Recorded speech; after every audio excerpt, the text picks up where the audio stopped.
raise a glass to the past and the ladies cross the ages, fallen fathers from the motherland whose lives are on the pages. And the bard who said it best when he told us all the world's a stage.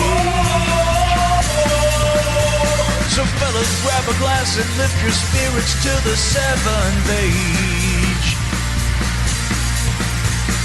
Welcome one and all to the Seven Ages Audio Journal. It's time once again to pour up a glass and pull up a chair as we gather together here in our favorite corner of the Cross Time Pub, following the ebb and flow of civilizations over time and, of course, the rise and fall of enigmatic ancient cities. Glad to be here. I am Micah Hanks, and joining me, as always, are my cohorts, Jason and James, the Seven Ages Research Associates. James Waldo of Arkansas. How are you there, my friend? Man, I am doing fantastic. I am super happy that spring is about sprung and maybe have to do a spring ritual of some kind. I'm so happy. I don't even want to know what that ritual would be. I'm just glad you're doing it. Well, it's better not to ask. So they tell me. Jason, what are you getting into down there? I'm sure it's warm. Yeah, it's absolutely warm, even hot if you want to say. We got up to 80 today. But hey, I've got my spring reading in, just got a bunch of new books, so I'm pretty happy about that. Yeah, what's on your spring reading list? Well, I have our friend Randy Daniels' new book from East Carolina University, so I'm poring over that and looking at that in detail. He did a great job with that. And then I have The Cosmos Revealed, which is pre-contact Mississippian rock art at Painted Bluff, Alabama. So this is a brand new book, just came out from University of Alabama Press, and I'm excited to check that out. I see. Yeah, I don't have as much time to read these days. Wish I did. I'm spending all my time writing. This is the life of a science reporter and, of course, a guy who's got other irons in the fire trying to get some manuscripts out. But, you know, life is good. Busy, but good. Hard not to feel good, though, when it's getting nice and warm outside. I told you guys last month that as soon as it starts getting really nice like this, I want to get out there in the field. That's all I can think about. And with the conversation that we're about to have with Dr. Tim Pocketot about Cahokia, one of the great mysteries of ancient North America. And yet again, the fire is lit beneath me. I'm reminded of Chase Pipes a bit because, you know, he gets as enthusiastic about getting out there on the road and traveling as we do. And so, you know, hopefully he can come along with us. Hey, by the way, we should mention, of course, Chase Pipes and the Smoky Mountain Relic Room, the fine purveyors of antiquities, art, books, media, and, of course, sponsors of this program. Jason, you keep up with what they're doing over there, and what have Chase and the gang got going on this month? Well, the Relic Room is literally, as we're talking right now, doubling in size. So they are continuing to expand it. Chase has been working around the clock. They're getting new display cabinets in. It's going to be twice the size that it used to be. That's more crystals, more minerals, more fossils, military artifacts, and for folks like us, I'm sure plenty of more books.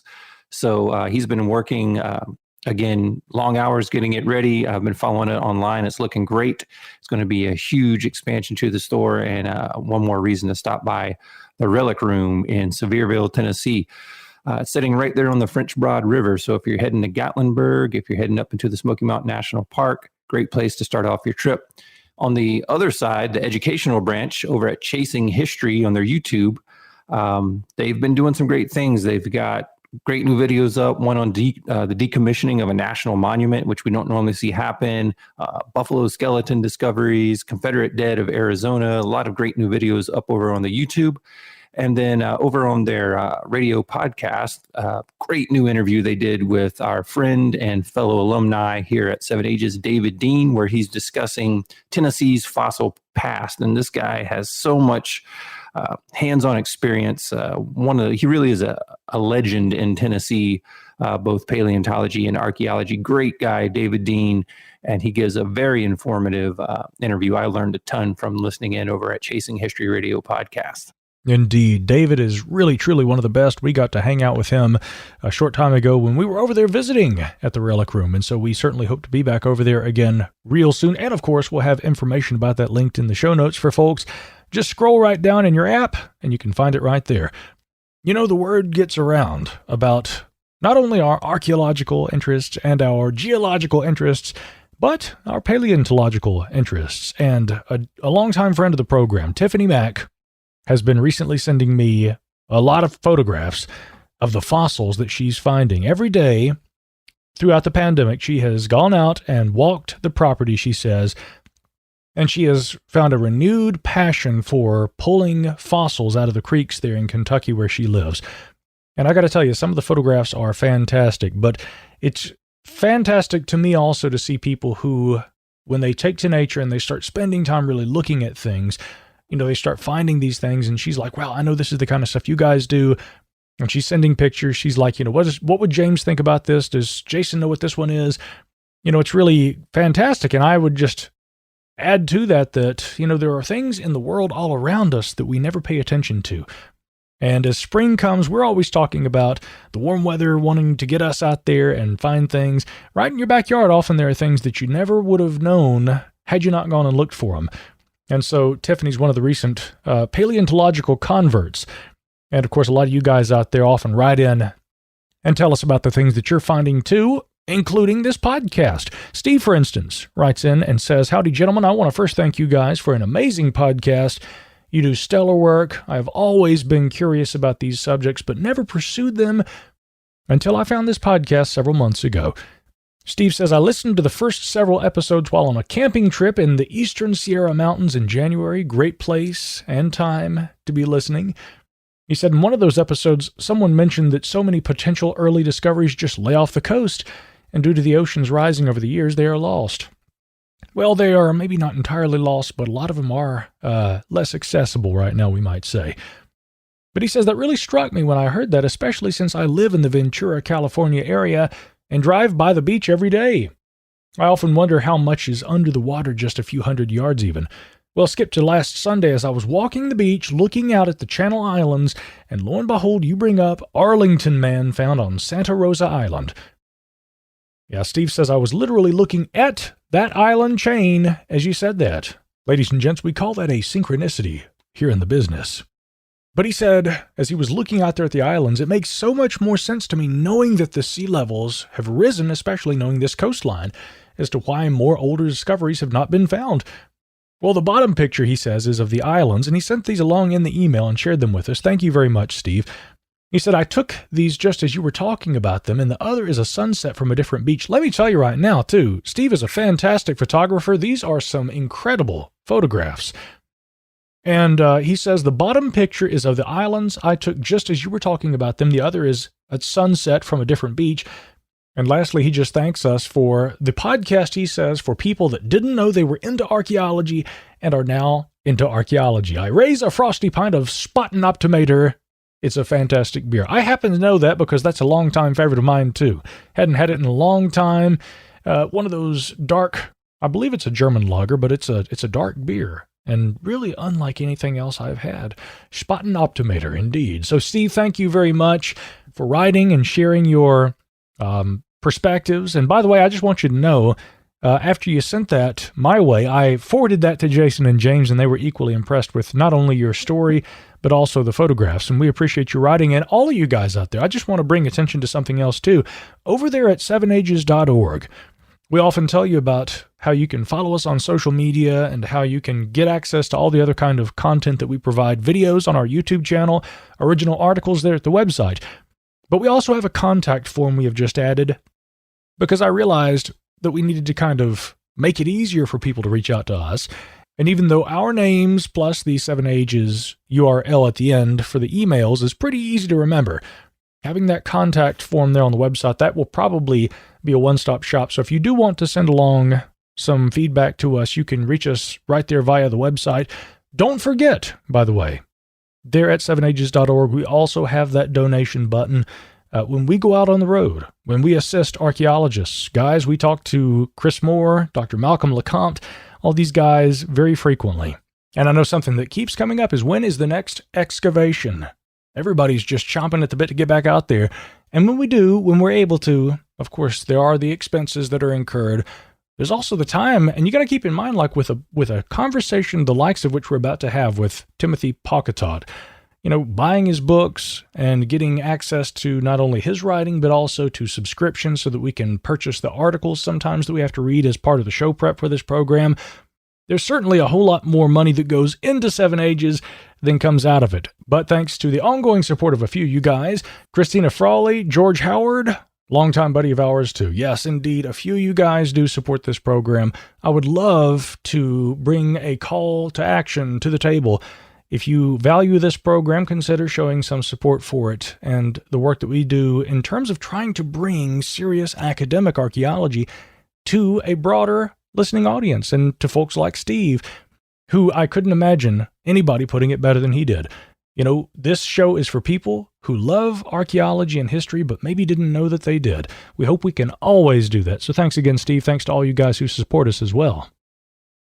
Yeah, and if you're looking for another way to help support Seven Ages, we do now have some limited availability on merchandise. We have some new hats as well as some stickers that are available. If you're interested in those, please check our social media for details. That'll be Instagram, Facebook, as well as Twitter. And you can also contact me directly, jason@sevenages.org, if you're interested in any of those items. Also, if your business is interested in sponsoring the show, please contact me again at jason@sevenages.org, and I can get you some further information on how to do so. That email again is jason@sevenages.org. You can use the contact form there on the website as well. All roads lead to Rome, but we would love your support if you like this program. Yeah, and folks, the stickers and the hats are actually really cool. I like them, and I think we're going to continue on with that vein. I want a hat too. Why don't I have a hat? Oh, I know why. Because you didn't make a bowler yet. You know, I can only wear a 19th century bowler hat with the Seven Ages logo emblazoned right there on the front. Yeah, you make me one of those and I'll wear it. I'll never take it off. I'll sleep in that hat. Yeah, custom order. Custom order. We got it. We got it covered. All right. My man.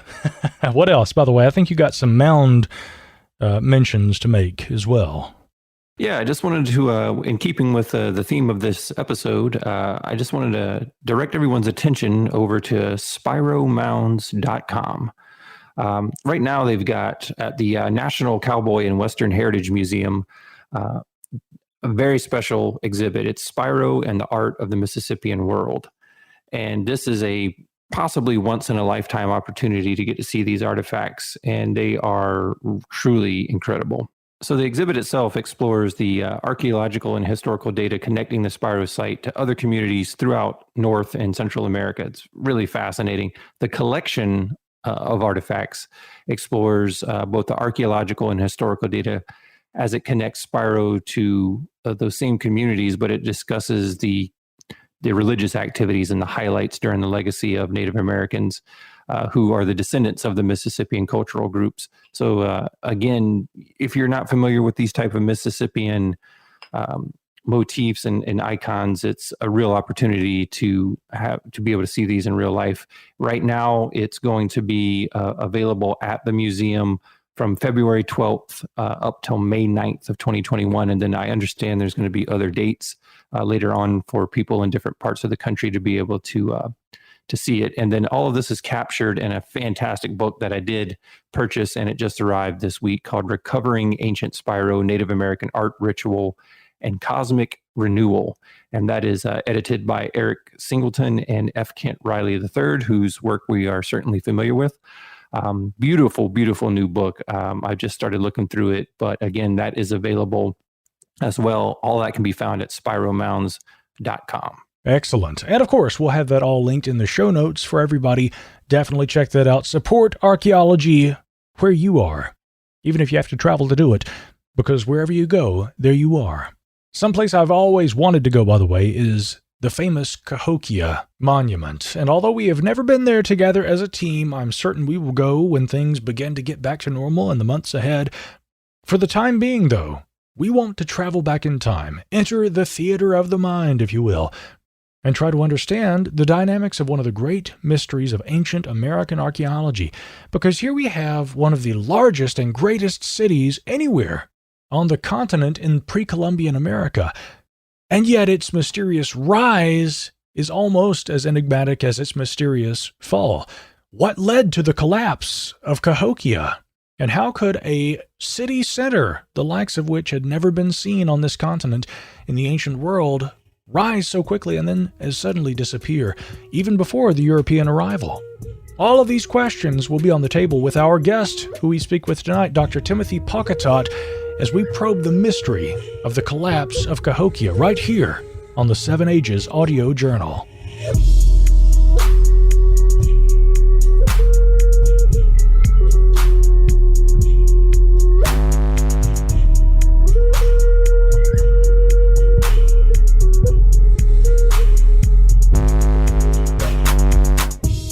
More than a century before Columbus arrived in the New World, one of the greatest cities of the ancient Americas had risen to prominence, and after several hundreds of years of promise and productivity, already fallen away again to the ashes of time. Cahokia had been the largest ancient American city north of Mexico, and today it also remains one of the most curious in the minds of modern scholars, who continue to debate what circumstances might have caused its stellar rise and equally impressive collapse. By AD 1350, it had been deserted by the native Mississippians who constructed it and lived there. Understanding why remains today among the greatest riddles of the ancient Americas. Its massive mounds have often been compared to the pyramids of Mesoamerica, and although built from earth rather than stone as their southern counterparts have been, they are no less impressive. Of all the mound sites left to us by the Mississippian culture, the Great Mound at Cahokia, Illinois is one of the most remarkable, wrote the antiquarian pioneers Ephraim Squire and Edwin Davis in their landmark work, Ancient Monuments of the Mississippian Valley.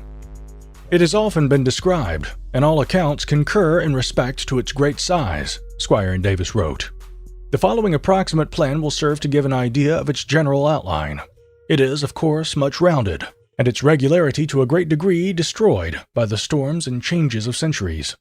Its original plan is, however, represented to be still sufficiently obvious. The form of the mound is that of a parallelogram, 700 feet long by 500 wide at the base. It is 90 feet in height. Upon one side is a broad apron or terrace, which is reached by a graded ascent. At the time this mound was occupied by the monks of La Trappe, the terrace was used as a garden. It is 160 feet wide and 350 long. The summit, or highest part of the mound, measures 200 feet in width by 450 feet in length. Here formerly stood a broad, low mound, which was disturbed in preparing the foundations of a dwelling house. Within it were found human bones, and various implements of stone and pottery, probably belonging to a recent deposit. This mound covers not far from 8 acres of ground, and the area of its level summit is about 5 acres. Its solid contents may be roughly estimated at 20 millions of cubic feet. In addition to its impressive architecture, what the archaeology at Cahokia reveals is an impressive feat of urban planning, as well as a complex community that was likely composed of a unique mixture of people from throughout the surrounding region.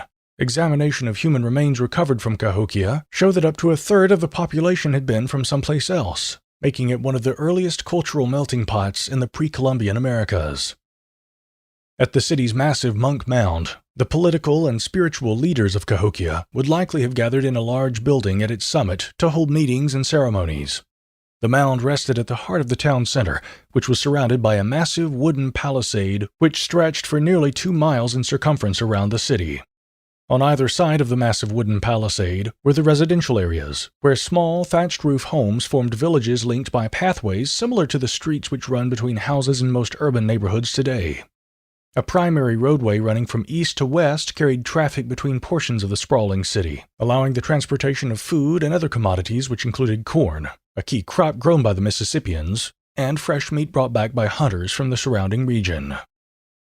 However, the east-west orientation of Cahokia was also influenced by its residents' awareness of celestial occurrences, which included the movement and phases of the sun, moon, and stars throughout the year. West of Monk's Mound had been a massive circular wood henge, the purpose of which appears to have been to aid in marking the appearances of the winter and summer solstices, as well as the spring and autumnal equinoxes. Residents of Cahokia also produced an array of woven materials, pottery, jewelry, and stone tools, in addition to harvesting timber from the surrounding landscape for use in construction. Since the 1960s, excavations carried out at Cahokia have produced an array of such materials, as well as ceramic figurines, stone craftsmanship, and even evidence of copper workshops near the city's central mound complex. Yet, despite its meteoric rise to a center of urban living by around AD 1050, within 2 centuries its once crowded streets and busy plazas were empty, having been abandoned even before the devastation that began to ripple across the Americas within decades of the first European contact. By the time Hernando de Soto reached Cahokia in 1540, it was barren and empty. Archaeologists have found evidence of mass burials within one of the mound structures at Cahokia, which has led to the determination that human sacrifices were conducted there, at least for a period. Hundreds of Cahokians, the majority of them young women, were buried in mass graves unearthed during excavations, although many young men appear to have died violent deaths also, either by bludgeoning or bloodletting. It is unclear how frequently or how long such ritual killings might have occurred, although archaeologists agree that other kinds of violence, the kinds that arrive with invading enemy armies, hadn't likely been a contributing factor in Cahokia's demise. Unlike other sites where the remnants of weapons and warfare make it apparent that combat and unrest once occurred there, Cahokia bears no evidence of invasion from outsiders. One reason Cahokia might have succeeded in preventing attacks could have to do with preemptive measures taken by its leaders, who in the early 11 and 1200s apparently undertook significant upgrades in infrastructure, rebuilding several times over a period from around 1175 to 1275. It could be that Cahokia was able to keep the peace by constantly improving its defenses, although the expenditure of material resources and manpower nonetheless took its toll over time. By 1100, Cahokia's population had reached its peak. Yet while many cities further south in Mesoamerica would thrive up until the time of arrival of Europeans, by 1350 Cahokia's population had vanished entirely. But why? Theories range from political unrest to droughts, exhaustion of resources, or even the recurrence of flooding over time. Disease and other similar factors have been considered as well, although there is no single theory that alone can explain the city's rise and mysterious fall. Equally curious is the fact that there are no stories of Cahokia that appear in oral histories and folklore passed down by Native American groups. The only clues to what the city once had been are its incredible earthen mounds which have stood the test of time and the wearing of many centuries. The collapse of Cahokia remains among the greatest remaining archaeological and historical riddles in all of the ancient Americas.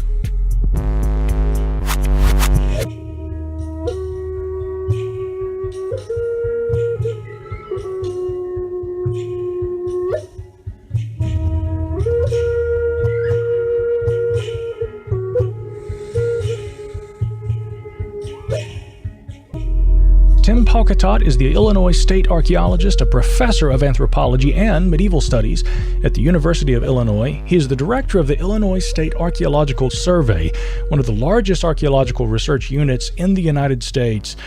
Now, trained in global archaeology at the University of Michigan, his chosen focus is on the peoples and history of eastern North America and the plains, and Paucatot has published extensively on his research at the ancient city site of Cahokia.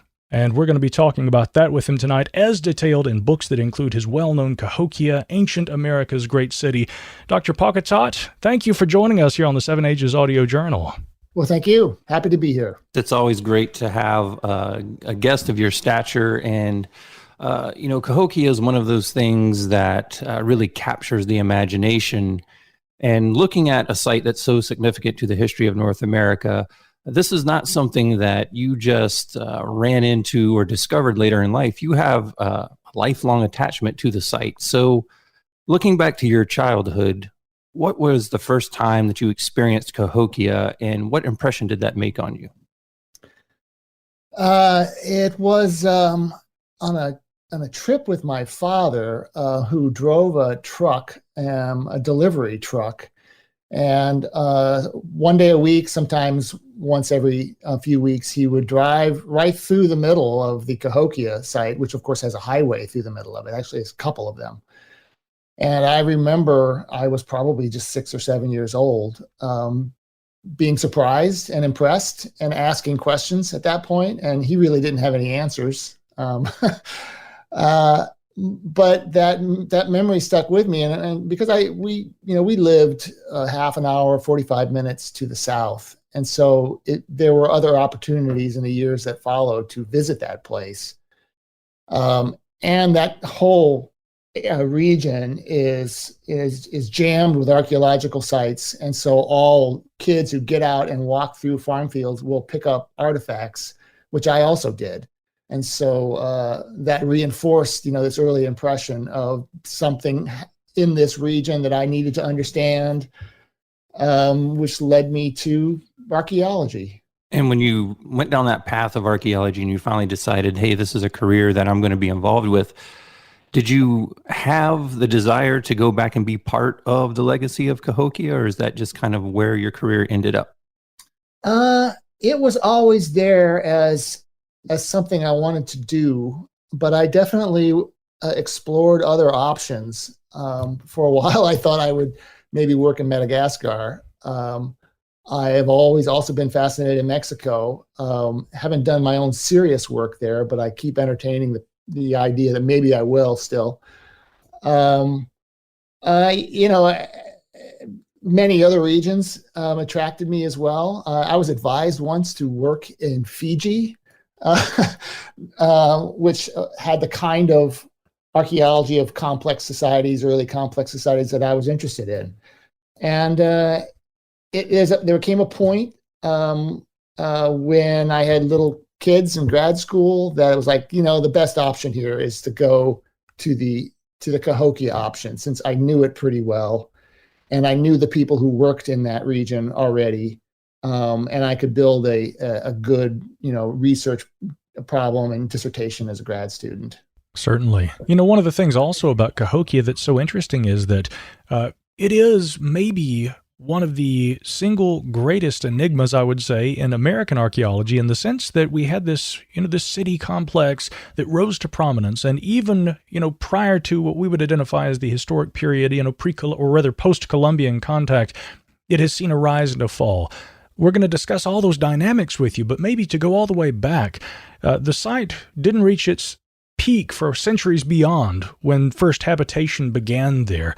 Let's go back to the beginning. What are the earliest signs of habitation in the locality that would become Cahokia, and how did that influence the Cahokians that would be to come in the centuries that followed?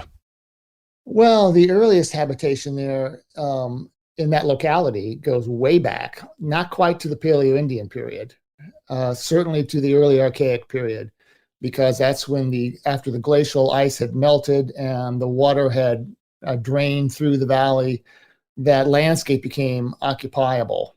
And the main ridge that the Cahokia precinct sits on was then left behind high and dry, and people occupied it. Wasn't dense. The density of human occupation picked up a few thousand years later, around the time of Christ and the first few centuries AD during the Middle Woodland era.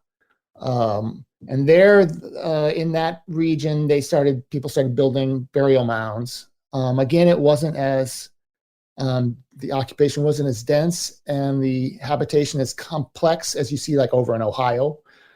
But it did set the groundwork. It established a cultural landscape that people could see generations after that, because you could see the mounds. Again, not that many, not like you see later in time. But that, I'm sure, was important in the fact that later people would come back and say, this is a special landscape. There are already mounds here, and use that as a basis for something bigger. There are also, periods of very few people living in that region. Even the 2 or 3 centuries leading up to the beginning of the medieval period around 900, when things really pick up. Right. 2 or 3 centuries before that, there weren't many people there at all. Right. As we get into that terminal late woodland period at 900 to 1050, describe for people who aren't familiar with the landscape in the area, what was it about that area as far as the natural resources and the location that made it so appealing? The first thing to understand is that the American Bottom is a particularly wide stretch of floodplain for the Mississippi River, wider than any other patch of floodplain along the middle of Mississippi until you get down where it meets the Ohio, really. So it's predisposed, to allow people to grow lots of corn crops, and to spread out across this floodplain. But then what really matters next at 900 is this beginning of the medieval warm period. And unlike other parts of North America, unlike Mesoamerica, the temperature gets warmer and the weather gets wetter. And so it becomes ideal for really the first time when people know about maize, for them to fully embrace maize and to start growing it in a big way in cleared fields. So once they shift to maize, then a whole other series of factors kick in, because maize has its own requirements, right? Corn, as all farmers know who grow it today, corn is a finicky crop. You have to tend it. It needs water at the right time, and then too much water and it dies. So they really start paying attention to the transpiration cycle, the water cycle, the atmosphere, much more than they would have needed to before. Probably this is when they start thinking much more intensively about, weather gods, rain in particular. And it just so happens that the American Bottom region also has other unique water features that people never used to think much about. But there are a series of caves, karst caves, that ring the floodplain. There are also some special hills with springs to the east. So already by the time it happens, everything happens really fast in a series of pulses. And around 900, corn is adopted. People start settling in larger villages. There's already some kind of immigration happening, probably because the crops are so good. People become really familiar with the landscape. They figure out these special watery places, and you have religious shrines pop up for the first time on one of these hills, probably other hills too. And at that time, you have the villages start growing. And this is what continues up until about 1050. And then there's another pulse. So we're seeing all of these great attributes for an agriculture society. People are starting to move in. That ethnoscape, if you will, where we see different people coming from cultural areas. Is there any way or any indication of how far away they were coming to what would eventually be Cahokia and the Mississippian influence? When do we actually begin to call it the Mississippian culture? Yeah. So from 900 to 1050, generally we think of this as the terminal late woodland period. And it's much more of a regional culture. You can within that regional culture, within that region, you can see different communities based on how they make their pots, or what kind of tools they use and where they get the chert for making those tools. It's not unified. Probably is a series of semi-autonomous villages with their own fields and their own clans, and they get along with each other pretty well. But the unification comes seemingly at 1050, and that unification underwrites what then we call the Mississippian period, right? And that is recognizable easily in terms of the materials and the technologies and the traditions that are introduced or that are become pervasive, suggesting that there's one big community that is overriding all the other smaller communities now, and then things really take off, and they organize to transform the landscape at that point. Certainly. And as we move forward out of the terminal late woodland around 1050 and we progress into the Mississippian period there, this really is the era where a lot of the layout, the construction, a lot of the elements that we begin to really see take shape in terms of what we recognize today as Cahokia. This begins to kind of come together. The city is best known, of course, for the 80 or so mounds, but my understanding was that the actual population size and the actual city limits were much larger than that. So can we discuss those dynamics as we get closer to the period where we're seeing the actual rise, the apex, if you will, of Cahokia? One of the reasons I decided to go back to study Cahokia was because I was mystified by how you could go from a pattern in which you have villages of terminal late woodland farmers to a city and with some kind of clear cultural unification happening. And we couldn't measure it. I mean, it just happens in almost an archaeological instant. And that was the problem that mystified me and that I had to resolve. So, and I can't tell you that I've completely resolved it. Sure. But it's certainly I mean, a lot of people have recognized it as an interesting problem and have used the model of this, the rapid transformation from a pre-urban phenomenon to what is clearly an early urban phenomenon, where you have a city that isn't incredibly well bounded. In fact, it just sort of spills out over a 20 square kilometers or so. And each part of it has similarities, but each part is also a little different, as if there's complementary groups of people. Also, again, suggesting that there's this massive influx of outsiders. And at 1050, there's clearly many more outsiders coming in, where you can just count the houses and you go from a population of 2,000 or 3,000 in the landscape that becomes urban Cahokia to probably now 15 to 20,000 in that same landscape in a matter of, like I say, we can't even tell, 10, 20 years. And they're all integrated when they come in. It's like houses are built. There's a modular kind of neighborhood that seems to be constructed, and people move in, and you can see some indications of where they're coming from. Now it's farther away. Terminal Lake Woodland, it was mostly a local phenomenon still. People were moving in from the hills. Now they're coming in from 200-300 kilometers away, and you can track them based on their pottery traditions. Not every direction, and certainly the south, was an important place, the south and the southeast.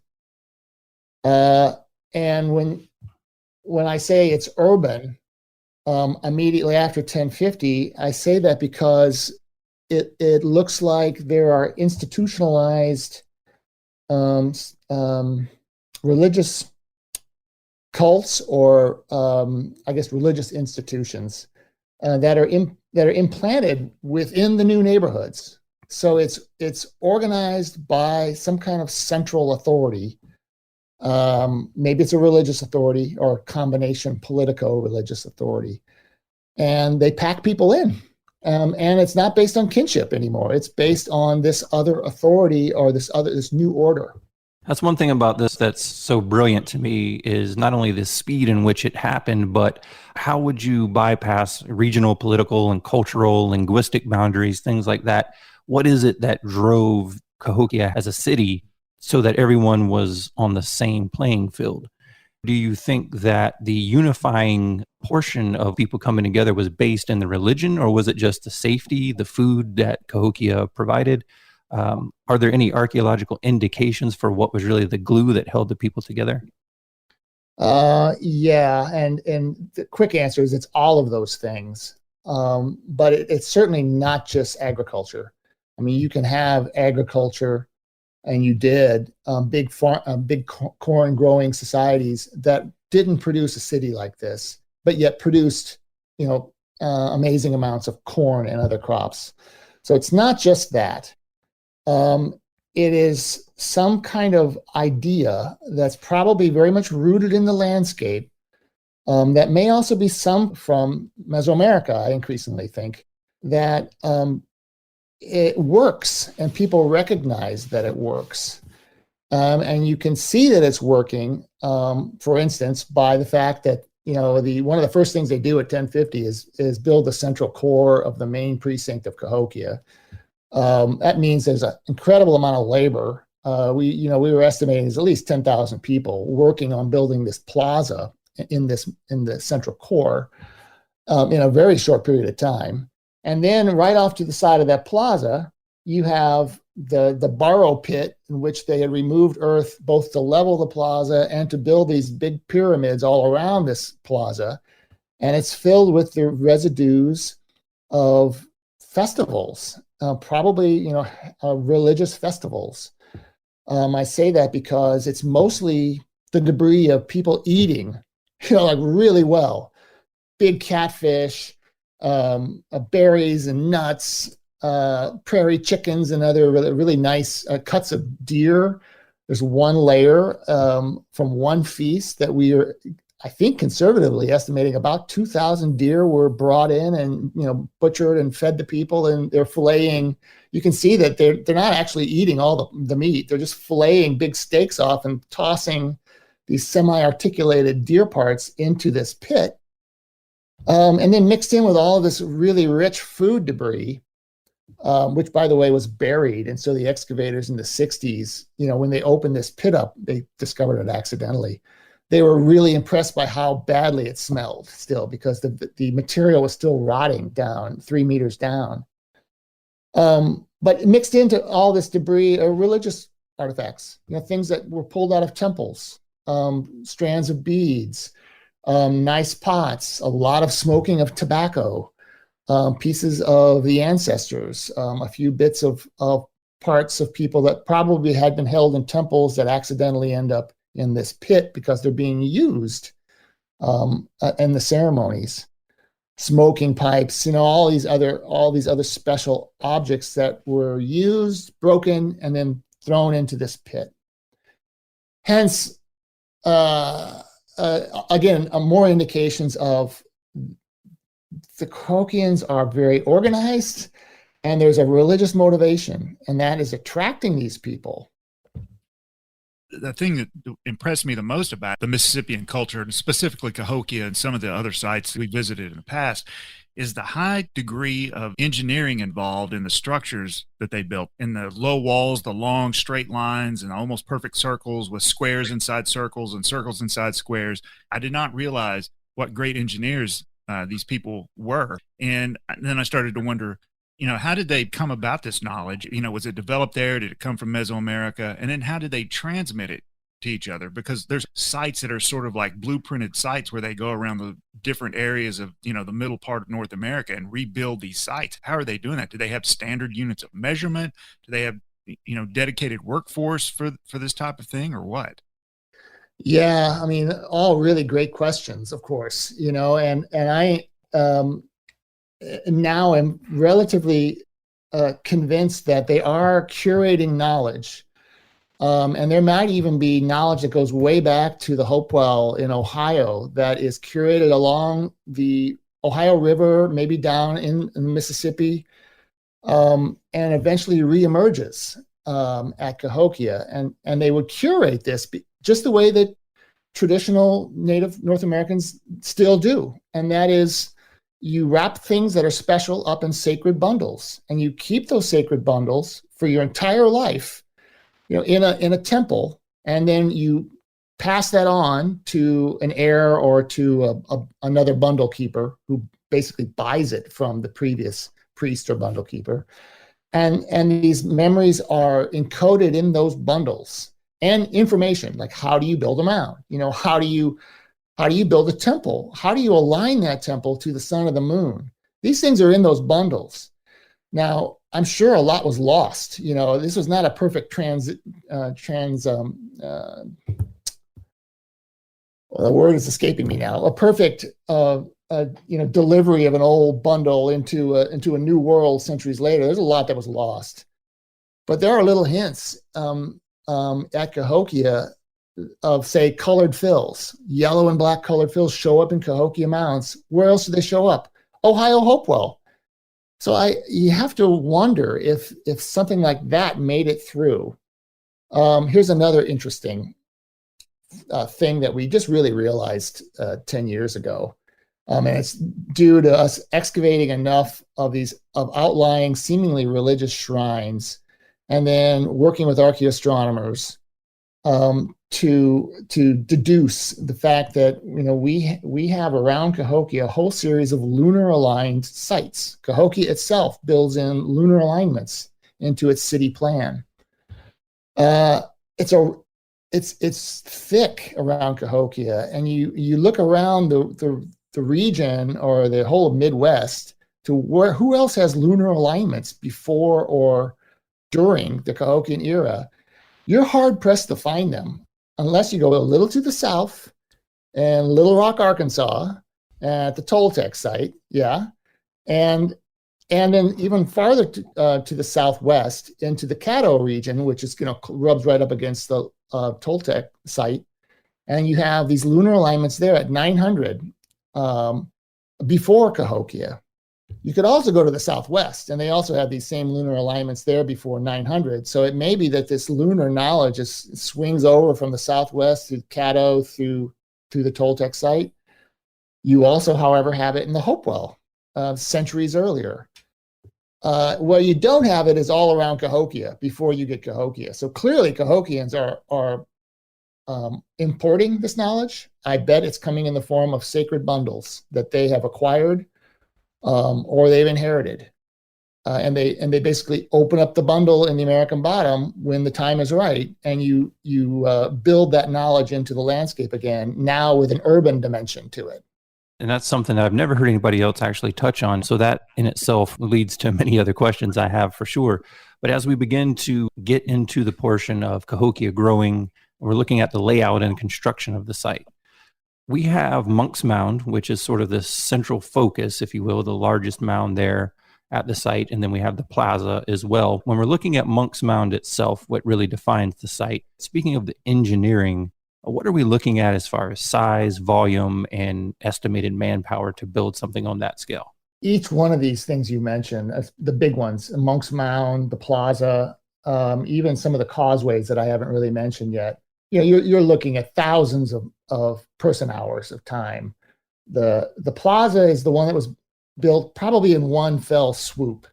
And, easily you're looking at 10,000 person days. It's probably quadruple that, just because, there's so many uncertainties how you estimate these things. Monk's Mound itself is built in a series of stages. And the first one is quite large. There was an old estimate back in the late 1890s of 10,000 person days, and that's probably underestimating it. I'm not going to give you a very good estimate. It's just we haven't done a good job of stepping back and calculating those estimates, in part because we keep revising our understanding of how fast they were built. But certainly, I think the listeners need to understand that Cahokia is a single precinct of 3. Cahokia, just this big precinct, has 120 earthen pyramids, including the third largest pyramid in the New World, Monk's Mound, which is 100 feet high or 30 meters. It covers like 16 acres or something like that. And so it's this big rectangular monument at the north end of an even bigger 50-acre plaza, all surrounded by some of the other bigger mounds in the urban complex. And besides the Cahokia precinct's 120, and it's likely 10,000 people, you have East St. Louis, just a few kilometers down the road. Actually, it's kind of continuously connected with another possibly 5,000 people, another 50 earthen platforms. And then you just skip over the river into St. Louis. You have another 26 platforms, and we don't have any idea how many people were there. And it could even be something of a vacant site as one possibility now. And that's just the core. And then you have a series of other lesser precincts, or sometimes it might be called towns, 8 to 10 of these other lesser precincts scattered all around the region, from just a mile or two away to about 15 miles away. We even now think that we can see kind of the dynamism of the place. And what I mean by that is, within the Cahokia precinct and beyond the Cahokia precinct, we have identified processional avenues. At Cahokia, it takes the form of causeways, these elevated walkways, the longest of which is about 1 kilometer long, part of a mile. And there's now a series of 4 or 5 other ones we think that are a little less in length, 1/4 mile maybe. And they connect the main urban part of the Cahokia precinct, where people were living, with the southern watery area, where some of the big burial mounds were And the processional avenues, these causeways, seem to be allowing people to move back and forth during important occasions, to interact with the dead or the spirits of the dead in that back area. And then there for many years there was talk of a Native American road between Cahokia, the precinct, and one of its outliers, the Emerald site. And we basically confirmed that recently. You can still see it in aerial photographs. It wasn't even that difficult to confirm. But and out at this Emerald site, it turns out it's not a town at all. It's just simply a shrine complex. It's a intermittently occupied religious site on a hill where people look like they would go out every 9 or so years, we think, to engage the moon and then go back to Cahokia. So it's the whole region may be articulated with scheduled religious ceremonials that include people getting up and walking to places in that landscape, much like you see in cities in other parts of the world, in India or thereabout, where religion is really important in integrating the life of the urbanized population.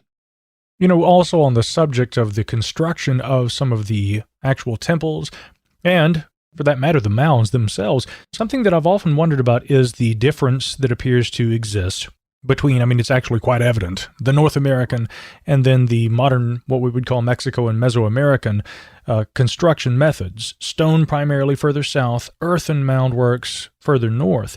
You had touched on the possibility of there maybe being some continuity in terms of the carrying of traditions throughout North America and even probably from further south.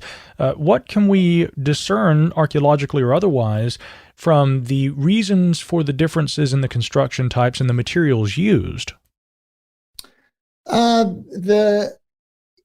What you can discern is that there could be principles that unify the different far-flung groups, things that they would agree on, a principle, maybe, or a god, like, hey, we all believe in this one water god. While the way they express that in each locality could be dramatically different and, culturally specific to that. And so you might imagine that you could have had, and I think, in fact, this is the way it worked, a kind of a cult or a movement that starts in one area. Let's say that's based around a circular platform with a circular steam bath on top.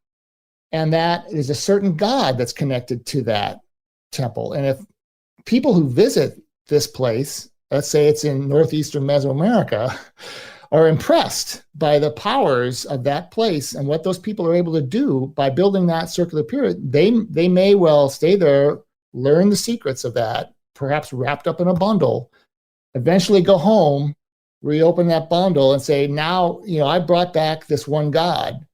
It's all about circular platforms. And they kind of basically birth their own version of that god and that platform in a different medium, perhaps, but the idea is the same. The principle is still the same.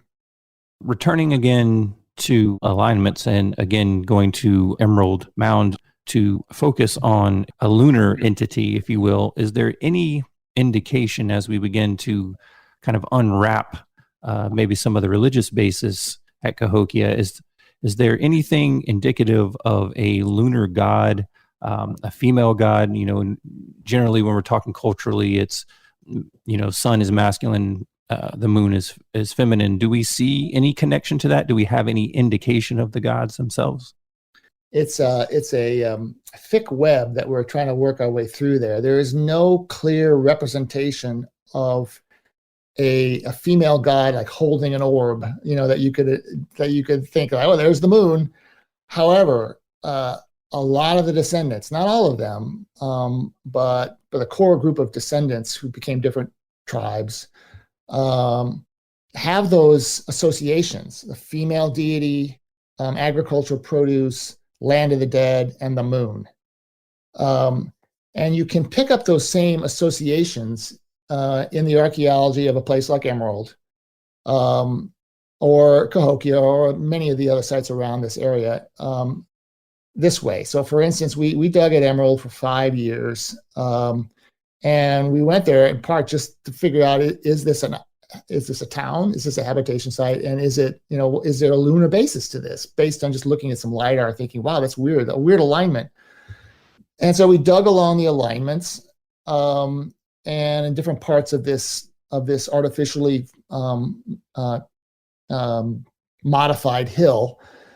And what we found were, yes, lunar aligned buildings with, they're like little kivas, little subterranean rectangular buildings with little niche pits where they're probably little organic offerings. And a lot of water deposits.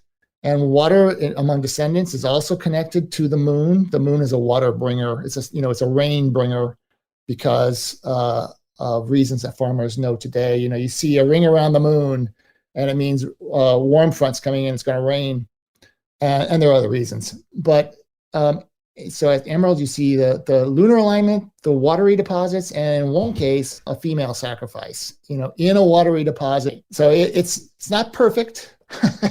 And again, with that smoking gun evidence, it's always hard to find that. Yeah. But we're pretty close here.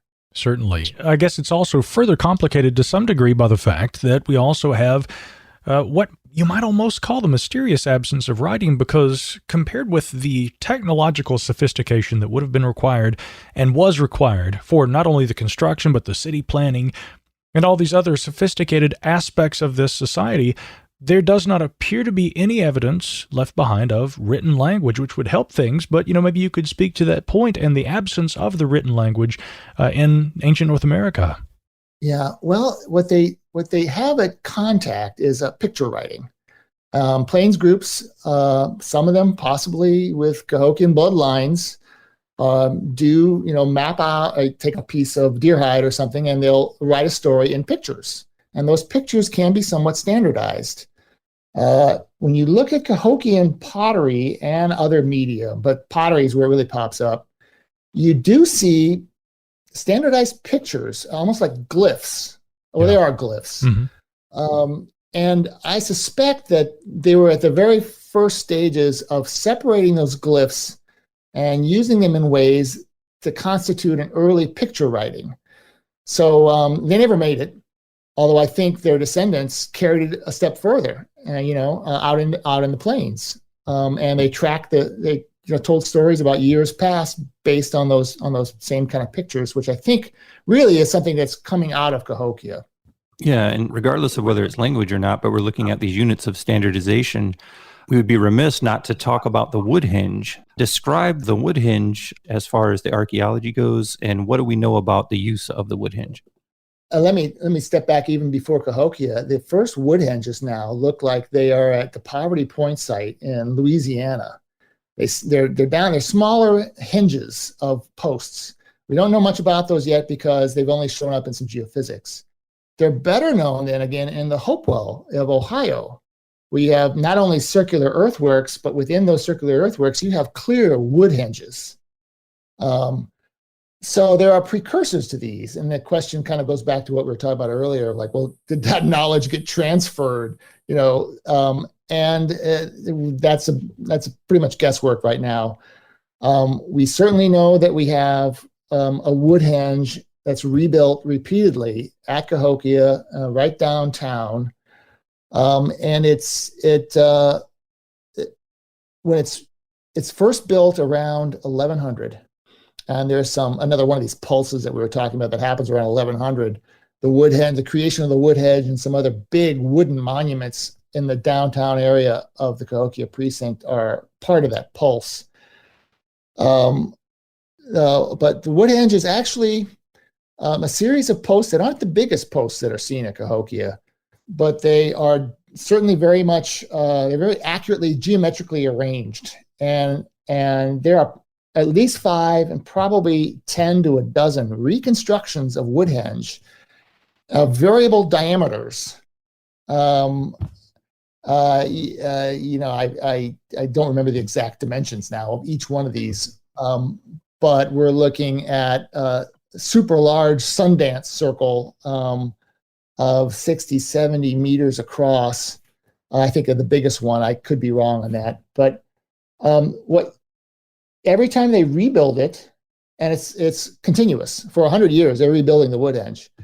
You have to ask yourself why they're rebuilding it. They seem to be using red cedar posts and about a foot in diameter, about the size of a telephone pole. And it's always in multiples of 12. So there's small wood henges and there's big wood henges. And it ranges from 24 posts, up to 60, 72 posts. I think 72 is the biggest one. So the number 12 clearly is important. And, so what's the number 12 indicate? Probably it's a lunar calendar, or at least it's lunar and solar. Certainly the big Woodhenge, that's one of the last ones built, it has solar alignments where you stand behind the middle post and you can look to the perimeter posts and you can line up the solstices and the equinox. But I still think the more fascinating thing is, but hidden in that is this lunar calendar where they're probably also marking the months, on each post in these big circles. Did they char the part that went into the ground? Was that a common practice there? Yeah, we found that. That's a regular thing to char the post base. The best instance of that was found at the base of an intact portion of a 3 foot wide, 1 meter diameter cypress post that was pulled out of the Mitchell site, which is just a few miles north of the main Cahokia precinct. Back in 1960, during some highway salvage archaeology. Anyway, that post looked like the native folks have tried to pull it out and it snapped on them and they left the base in the ground and the very bottom of that post was charred. Again, that's one of those important indicators of, the growth and gathering of people, culture taking root, if you will. And that's going to kind of lead into the next portion, which is creating a Cahokian ethos. Thinking about what you described there as far as the indications of feasting and the amount of food that was present, along with the iconography and the temple items and the gatherings that were happening at the Grand Plaza, is this something that would have appeared from the strata in the pit to be something that was an annual gathering? Or are we looking at a larger time period, maybe every decade or something? Is there any indication of what exactly was going on there as far as time? We are just about to revisit that question by doing some micromorphology of a column of soil that happened to be removed in the late 60s, and we located it back in the curation shelves of the University of Illinois, and now a colleague is going to be has already done the making of the microscopic slides and is looking at them and is amazed at the geology of that pit. And what we can tell already, and what we suspected when we looked at it 20 years ago, was that it's short term. So each layer is no more than a year. There may be some layers that are less than a year, but I think the major ceremonials are annual. And we had paleoentomological remains, insects that are mostly autumn insects. So the entomologists thought, and now we think, that it's probably mostly a harvest festival at Cahokia. It was being celebrated there in the plaza. That would have been the big one, of course, right? I mean, that's when all the food is there and they're eating it and they're sharing it and people go home happy. So that pit suggests annual harvest ceremonialism, whereas a site like Emerald, or even some of the female sacrificial pits in the back part of the site, suggests a longer periodicity, probably a long-term lunar cycle of 9 to 18.6 years or so. And I'm sure there were other ones too, other cycles that were recognized, but we can see those two. Something I found very interesting is the Ramian-sized pots that were widely dispersed from Cahokia and making their way throughout the general region. It's almost described in some of your writings as if those pots were a souvenir, if you will, of "I've been to Cahokia." Is that a proper interpretation of that particular item? Yeah, a powerful souvenir, though. One that you would have respected, because it was made by special people at Cahokia. Not all potters made those pots. The best potters at Cahokia made those pots.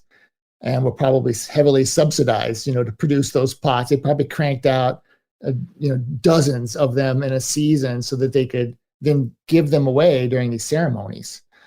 And the reason we thought that, because there's an actual pattern where the big Ramian-sized pots stay around Cahokia. I mean, these are huge 50-gallon, vats, probably used to cook up, the black drink in large, in gallons full of the stuff they'd pass out during these ceremonies.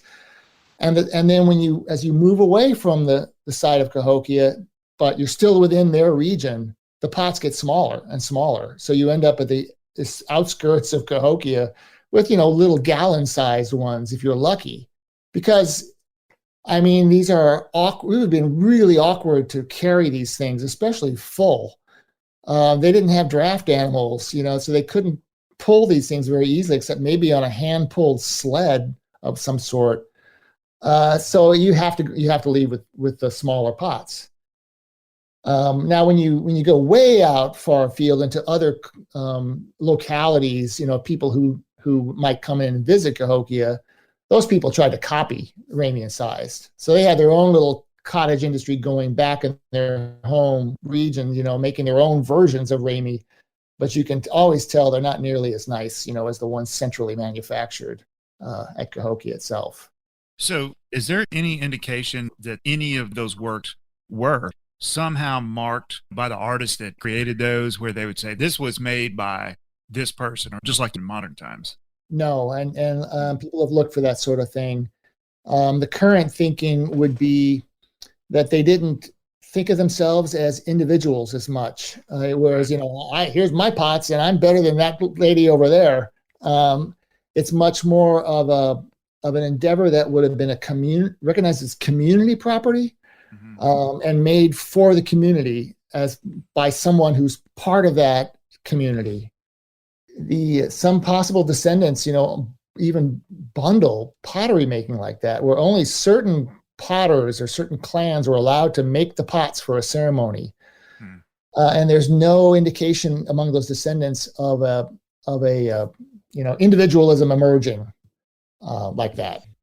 Maybe we can get over into some discussion about, the funerary or mortuary practices there at Cahokia as well, because, again, mound structures that are capable of both having a significance maybe in ritual and ceremony. Also, the burial component is perhaps one of the most important and significant to archaeologists by virtue of their line of work. So let's talk a little about that aspect of Cahokia and what that has helped us to understand about the way of life there.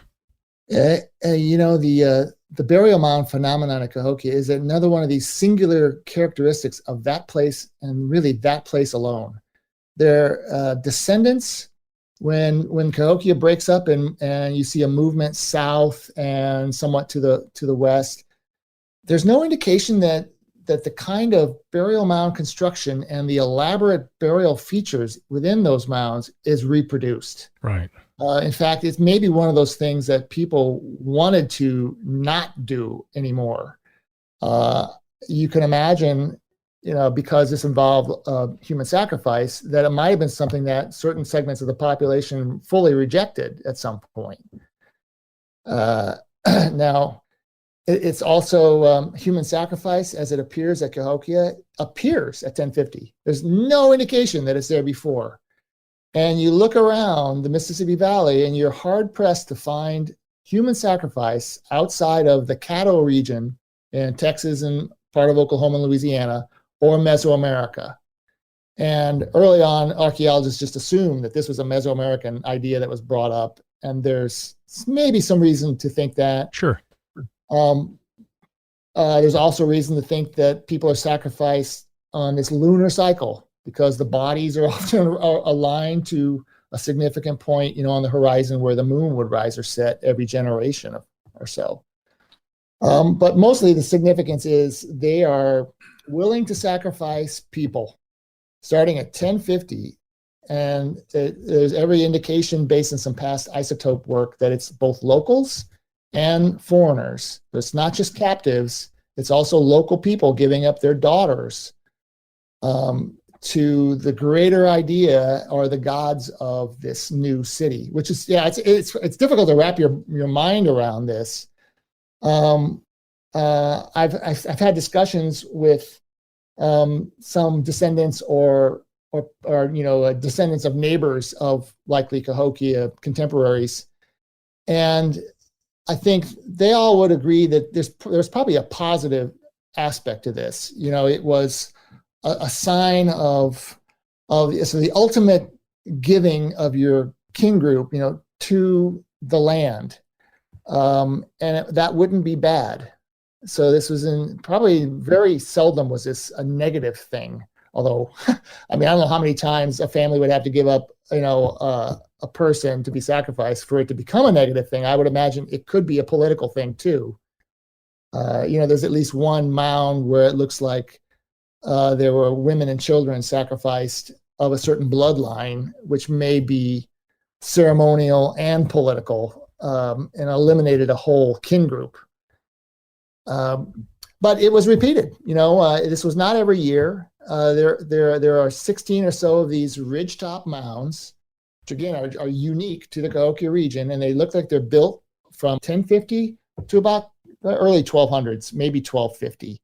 So up to 200 years, these 16 mounds were built, and within each one of those mounds, there's at least one, sometimes several, of sacrificial events like this. As we talked about it, I was thinking, how would you go about selling that to a group of people as a positive thing without any other kind of mitigating factor like bad climate or bad weather or long drought or some other lever to kind of get that inserted into the culture? Yeah. That's a great thought. And you may be right. That is, to think that way. The unfortunate thing of the archaeology of these sacrificial pits is that most of them were done years ago. Some of them even in the 1870s, when nobody cared or thought to stop as they were ripping down a mound. They just recorded trenches full of bodies or skeletons, and reported some as likely females and some as likely males. So there's a whole lot we don't know.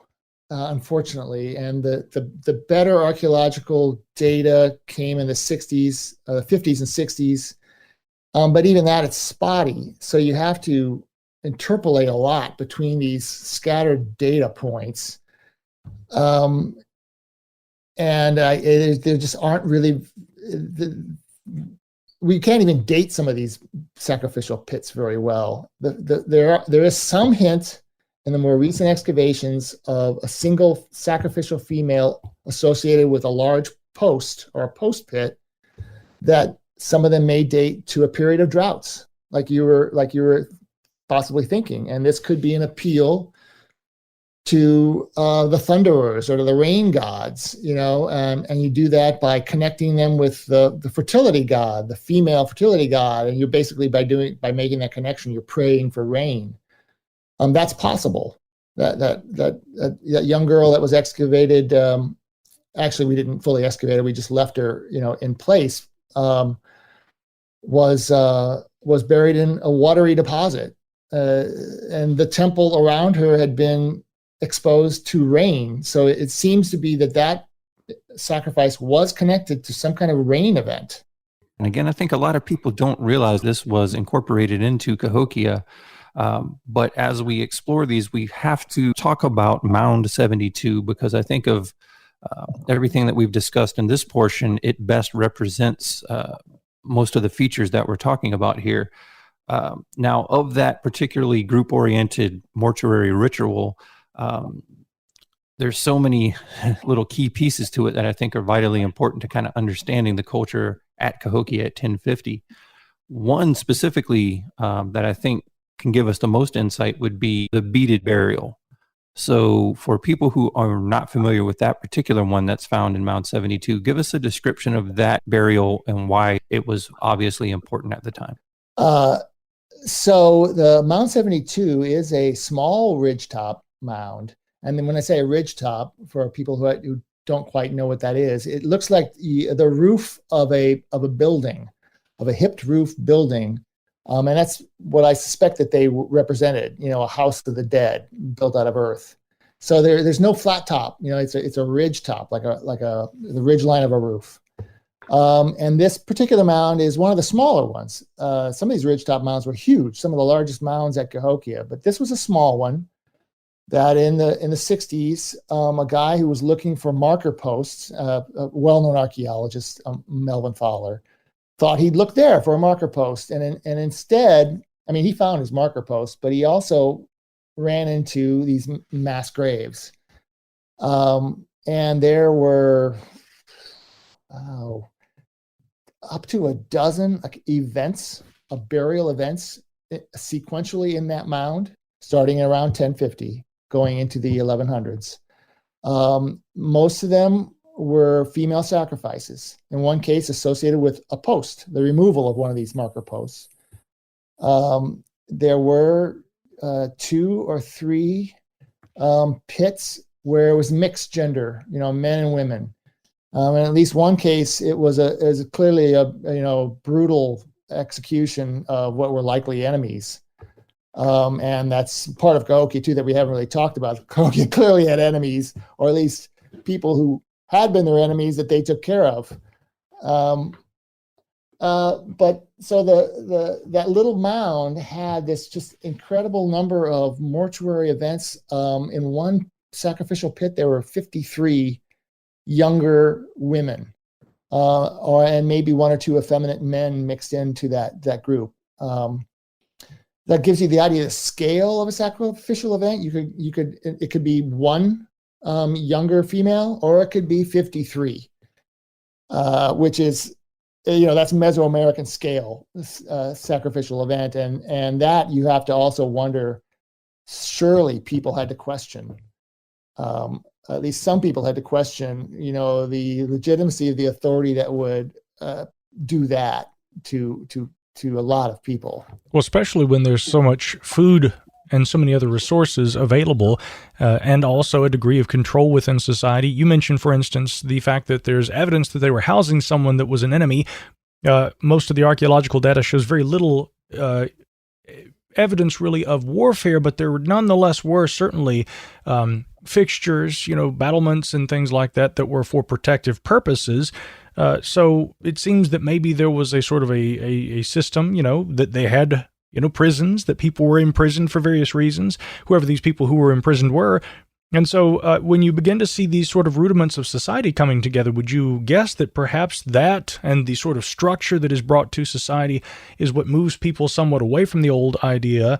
Again, it's impossible for us to jump into their minds and know what they were thinking, but could we interpret rather that they're thinking, okay, we can control our environment, therefore perhaps we don't need to kill people, hoping that the gods will help us do that?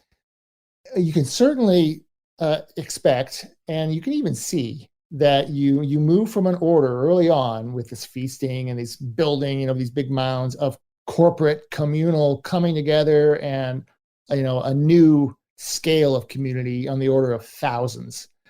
And you can see that tail off. Actually, monumental constructions get smaller through time. And in part because they have so many monuments sitting around, you don't have to build a whole bunch of new ones, and the landscape's already crowded.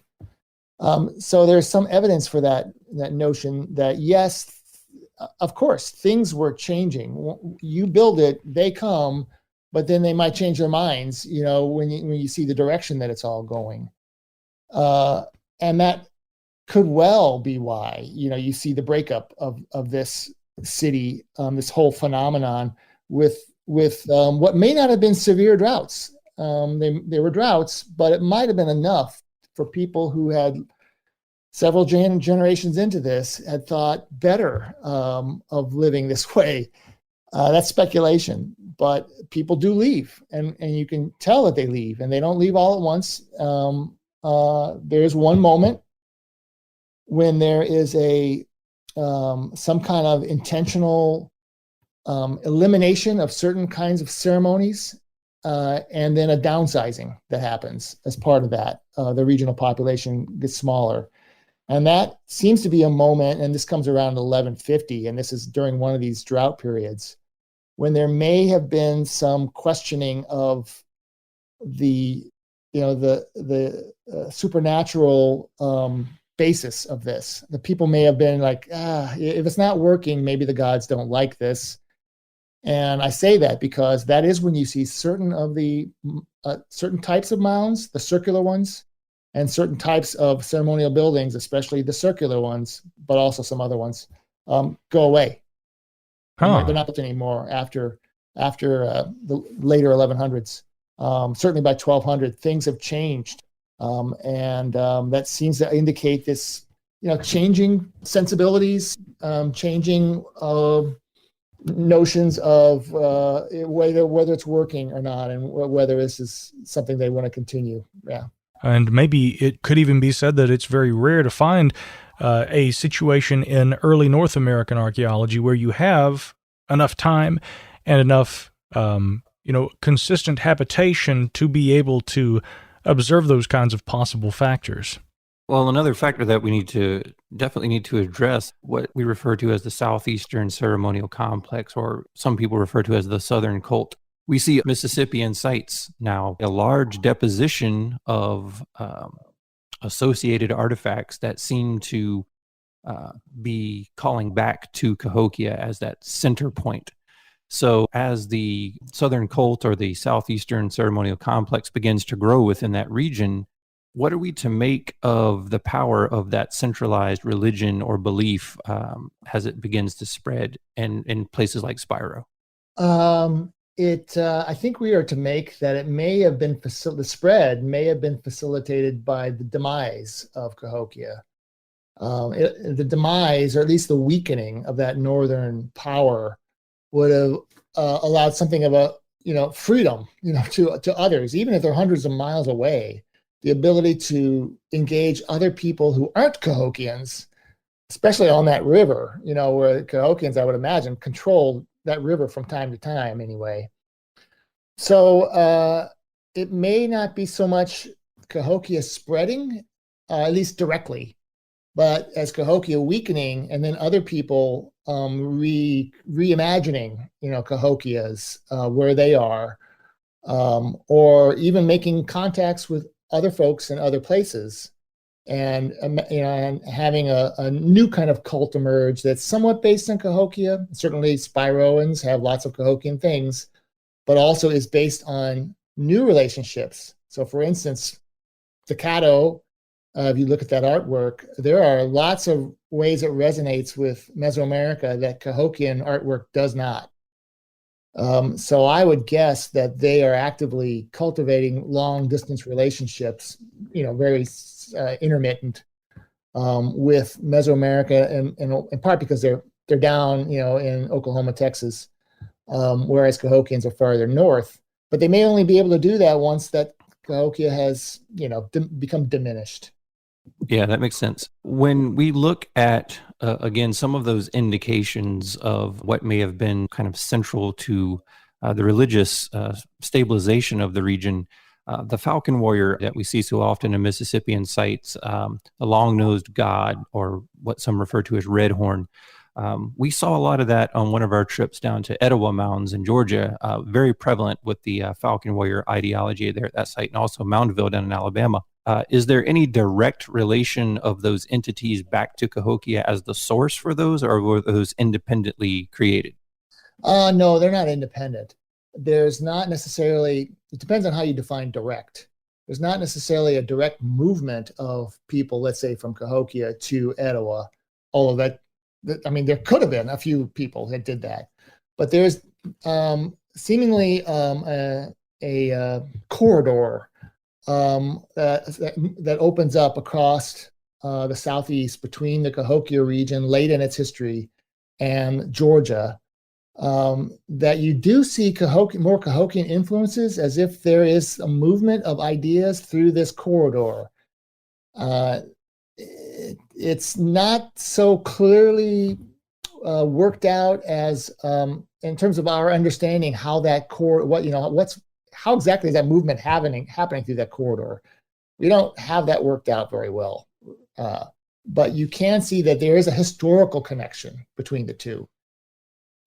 So yeah, the falcon warrior or the eagle dancer or whatever idea is ultimately rooted in Cahokia. Not just Cahokia, but certainly, yeah, they defined it in a way that other people then emulated that because it was powerful, because it was the legacy of Cahokia.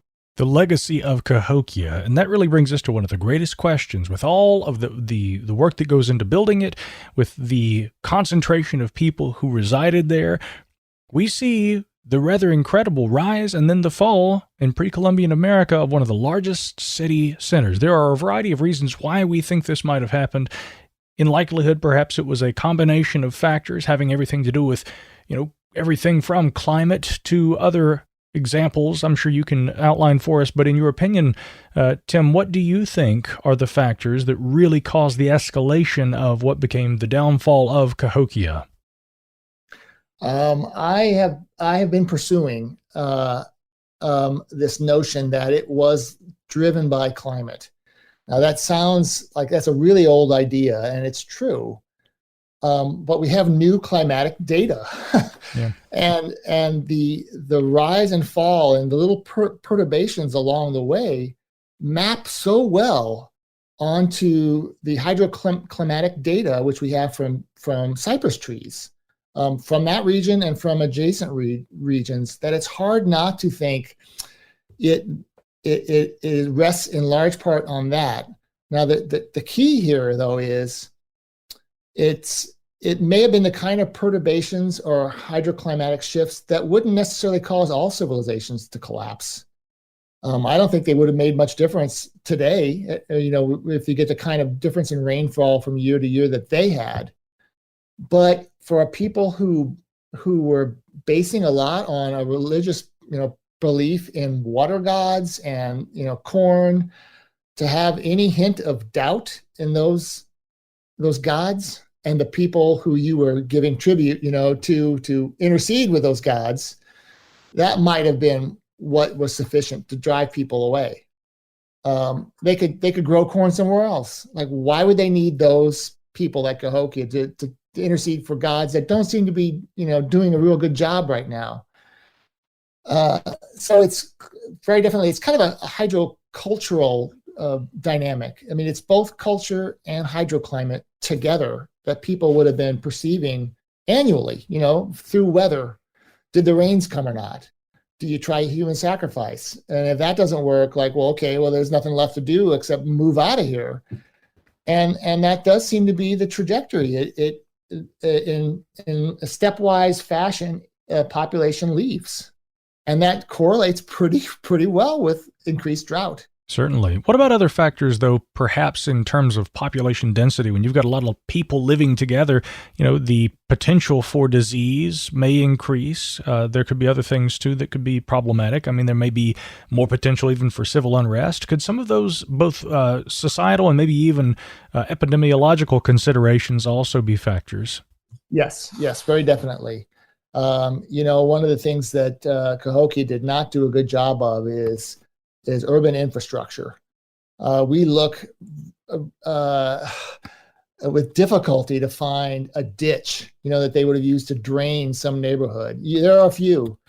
There was no septic system.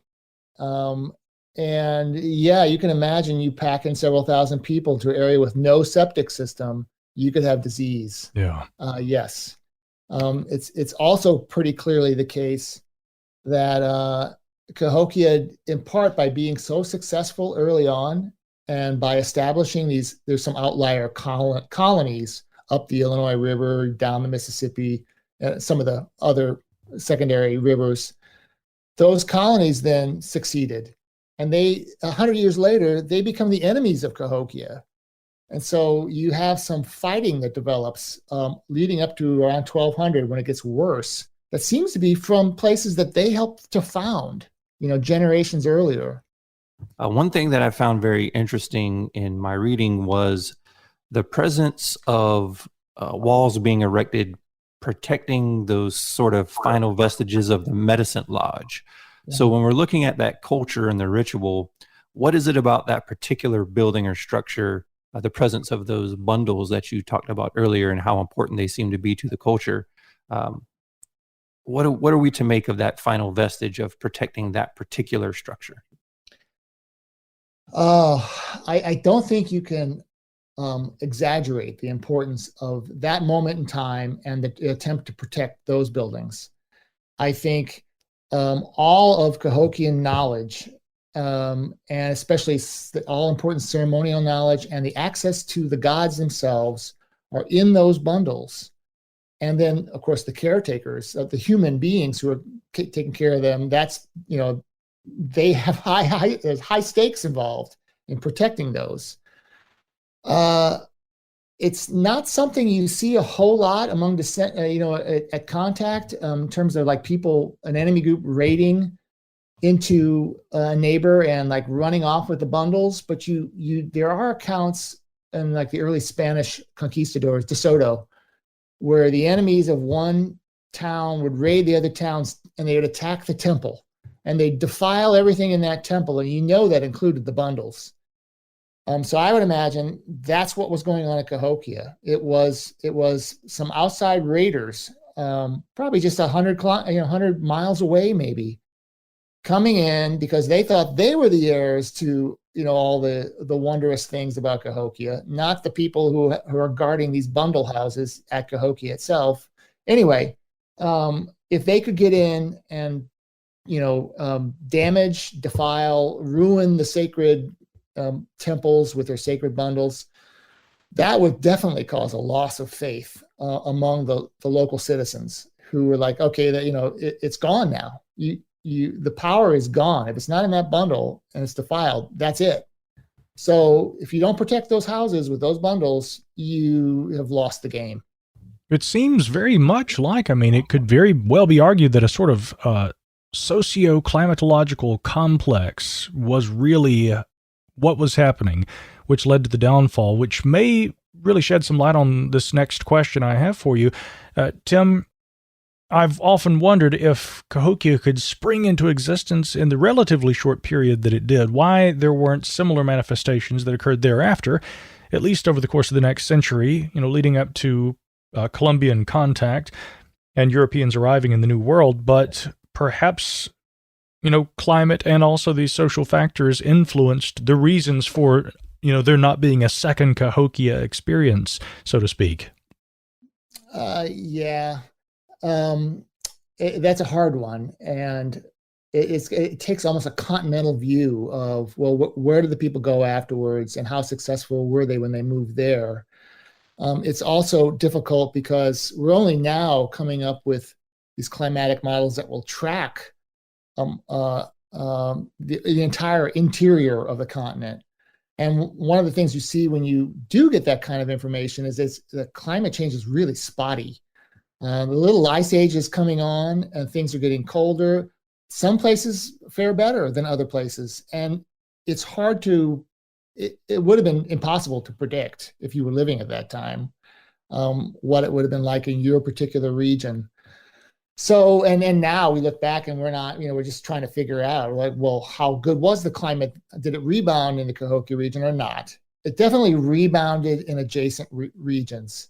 So it may have just been too late. By the time they could have gone back to Cahokia, these other regions, Ohio, southeastern Missouri, and Tennessee, were doing so well that there was no reason to go back to Cahokia anymore.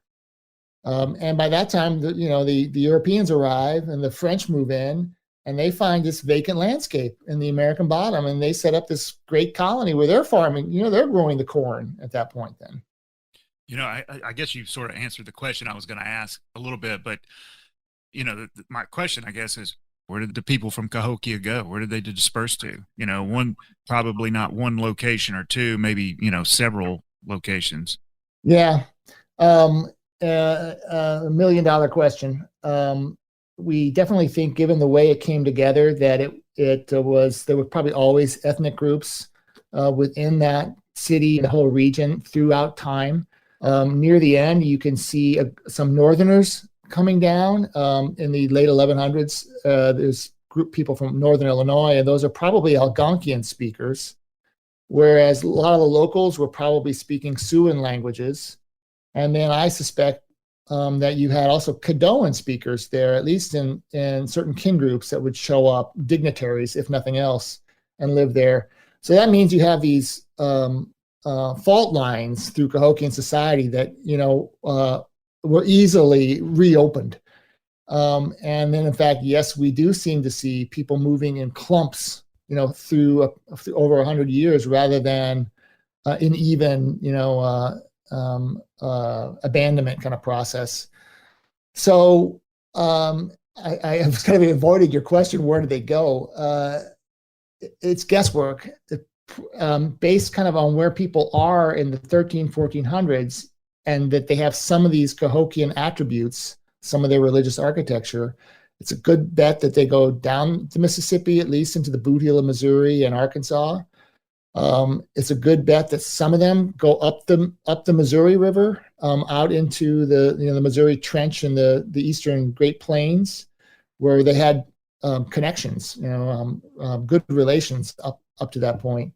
And then you could even imagine, kind of based on a map of the southeast at contact, that some of the Siouan speakers went, way down near the Gulf. Biloxi speakers down there now. I mean, that's a big guess.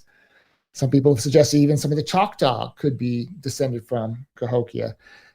I guess the point really is we don't know, but we're pretty sure that it's splintered and went in multiple directions. Yeah. Again, it remains one of the greatest mysteries, in my opinion, of North American archaeology. And on account of that, I can't help but wonder, because, really, we can't say that humans today, our society is different, our culture, our values, our technologies are different, but we are still Homo sapiens sapiens. And I can't help but think, therefore, that when we see something as, enigmatic and peculiar as the rise and fall of a city like Cahokia, is there anything applicable to our life today? Are there lessons that we can take away from that? And you, as an anthropologist, Tim, what are your views on what we learned today from the study of Cahokia, its coming and its going in ancient history? I guess I have big, broad lessons that I think about. One is that it is possible to live in a spiritual way that you are in. I mean, this sounds. It's not going to come out right, but it's possible to live in a way that you are more in tune with the spiritual forces. And by that, I actually mean the actual material and experiential affects, or the powers that places and landscapes have that impact societies and that people perceive. It's possible to live more in tune with those, or to relate to those better than other societies. So, these were people that connected to water, the moon, the earth, and they moved through it in a kind of a religious way that we would never. We could not do today. Now, they did leave when things got bad enough. It's collapse of a sort.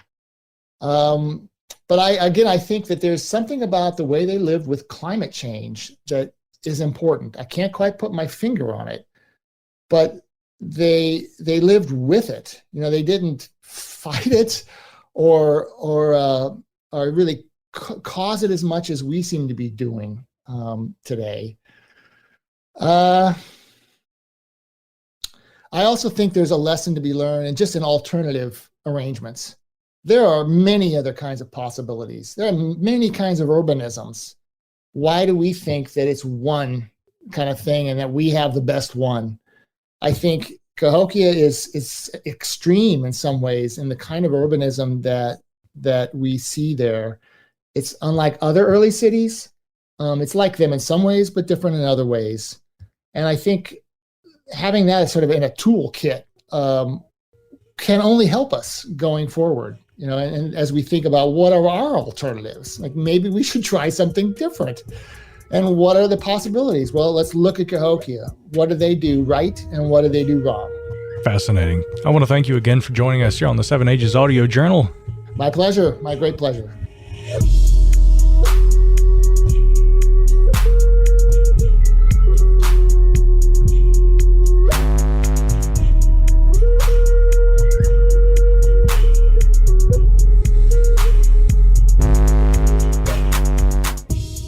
fantastic conversation. Thanks again to Dr. Timothy Palkatot for joining us. We will have information about his books and his other work available there in the show notes as always, so that folks at home can follow his work. Jason, I tell you, there is so much to cover about Cahokia. I don't think we could ever do it all in a single podcast, but I'll tell you this, sir, we came awful close. If nothing else, we got a good start on a massive topic. So certainly use this as a jumping off point and go read more about it. He's got some great documentaries out there that you can watch, as well as several books on the topic. And we would love to hear from you out there. If you have a topic that you would like to hear us cover, if you would like an archaeological deep dive provided by the 7 Ages Research Associates, please either use the contact form there at our website, or you can email us, James, Jason, or Micah at sevenages.org. You can also reach us on Instagram and on Twitter. And of course, we always look forward to hearing from you. Fellas, that was quite a conversation, and indeed, I am now thirsty. As is always the case, would you be so kind as to join me over here as we gather together once again at the Crosstime Pub? I think it's about time for us to pony up, gents. I love the pony up. Let's pony up. That's right. Ponying up after a long day of archaeology and conversation about it is what we do best. So as always, gentlemen, on behalf of the 7 Ages Research Associates, Jason Pintrail, environmental scientist, James Waldo, professional geologist, and yours truly, Micah Hanks, historical enthusiast and philosophy junkie, we will see you guys again somewhere in time next time on the 7 Ages Audio Journal.